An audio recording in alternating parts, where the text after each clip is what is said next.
भंडारा जिले में लगातार 2 दिन से आई जोरदार बारिश के चलते वैनगंगा नदी उफान पर बह रही है। नदी किनारे गांव में बाढ़ की परिस्थिति निर्माण हुई है, जिसके चलते मोहाड़ी तहसील अंतर्गत मुंडरी बुजुर्ग कुमार टोली इस गांव में वैनगंगा नदी का जलस्तर बढ़ता देख शासन प्रशासन के अधिकारियों ने गाँव में जाकर 200 से अधिक लोगों को गाँव खाली करके मुंडरी के स्कूलों में गाँव के लोगों की रहने और खाने का इंतजाम किया था। लेकिन वैनगंगा नदी का जलस्तर बढ़ रहा है, जिससे कभी भी गाँव को धोखा है। लोगों को सूचना देने और समझाने के लिए तुमसर एसडीएम दर्शन निकालजे और मोहाड़ी तहसीलदार सुरेश वाकचौरे और मोहाड़ी थानेदार मुंडे यह सभी अपनी टीम के साथ बुजुर्ग गांव के 250 से अधिक लोगों को समझाकर गांव के लोगों को सुरक्षित जगह पर जाने के लिए कहा। लेकिन 2006 से गाँववासी पुनर्वसन की मांग कर रहे, जिनको अब तक पुनर्वसन नहीं मिला। इसलिए गाँव वासियों का कहना था कि गाँव डूबेगा तो भी चलेगा, लेकिन हम यहाँ से नहीं जाएंगे।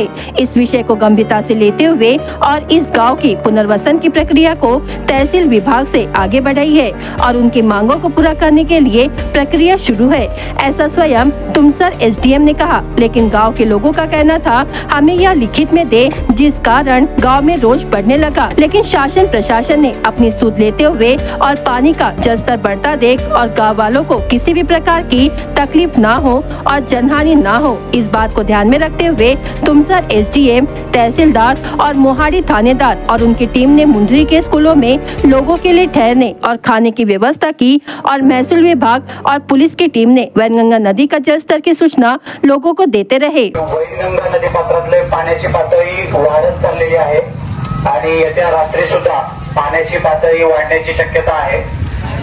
आपलं गाव नदी किनाऱ्यावर आहे। आपल्या गावाचं आणि पाणी पातळीतील अंतर फार कमी आहे। आपल्या गावामध्ये पाणी शिरून घरामध्ये पाणी शिरण्याची शक्यता आता निर्माण झालेली आहे। माझं सर्वांना आव्हान आहे, आपल्या तहसील कार्यालयातर्फे जेडपी शाळेमध्ये सर्वांची आजची राहण्याची आणि जेवणाची व्यवस्था करण्यात आलेली आहे।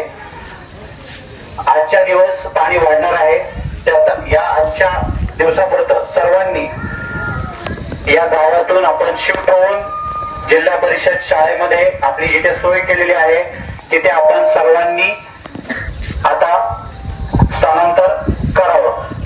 आपल्या सर्वांच्या भल्यासाठी आपण हा निर्णय घेत आहोत।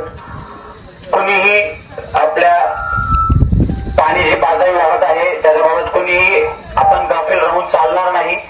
आपल्यासोबत वृद्ध व्यक्ती, आपल्या गावातील लहान मुले यांचा सर्वांचा विचार करून आपण जिल्हा परिषद शाळेमध्ये आपण शिफ्ट व्हावं, तिथे स्थानांतर करावं अशी माझी सर्वांना विनंती आहे। आताच माननीय दर्शनजी निकालजे उपविभागीय अधिकारी तुमसर यांनी आपणाला जे आवाहन केलेलं आहे त्या आवाहनानुसार आपण पाहताय की या ठिकाणी कुंभार टोलीच्या भोवती पाण्याचा विळखा पडण्याचे चान्सेस वाढलेले आहेत। पाणी पातळी आता जवळजवळ 3ऱ्या पायरीपर्यंत पोहोचलेली आहे खुणेच्या आपल्या दगडापासून। तर आता हा रस्ता हळूहळू क्रॉस होऊ शकतो। वरती पाऊस पडतोय, शिवाय धरणातूनही पाणी साठा सुटणार आहे। या सगळ्या असंभाव्य स्थितीमध्ये आपण आपल्या जीवाची काळजी घेणं आवश्यक आहे। आपली लहान मुलं, घरातले वयोवृद्ध, आजारी पेशंट या सर्वांच्या हितासाठी, त्यांच्या जीविताच्या सुरक्षिततेसाठी मी तहसीलदार मोहाडी पुन्हा एकदा माझ्यासोबत उपस्थित असलेले एपीआय मुंडे साहेब, त्यासोबत राजेंद्रजी शेंडे आणि सर्व इतर पदाधिकारी यांच्या समोर आपणाला पुन्हा एकदा आवाहन करतो की कृपया आपण सर्वांनी आपलं सर्व काही साहित्य व्यवस्थित ठेवून फक्त झोपण्यासाठीचे कपडे घेऊन आपण जिल्हा परिषदेच्या शाळेमध्ये यायला हवंय। त्या ठिकाणी आल्यानंतर आपल्या जेवणाची व्यवस्था केलेली आहे, राहण्याची व्यवस्था आहे। उद्या आपण त्यामध्ये आणखी सुधारणा करू शकतो। आपत्तीमध्ये आपण जीविताची सुरक्षा घेणं ही महत्वाची बाब आहे।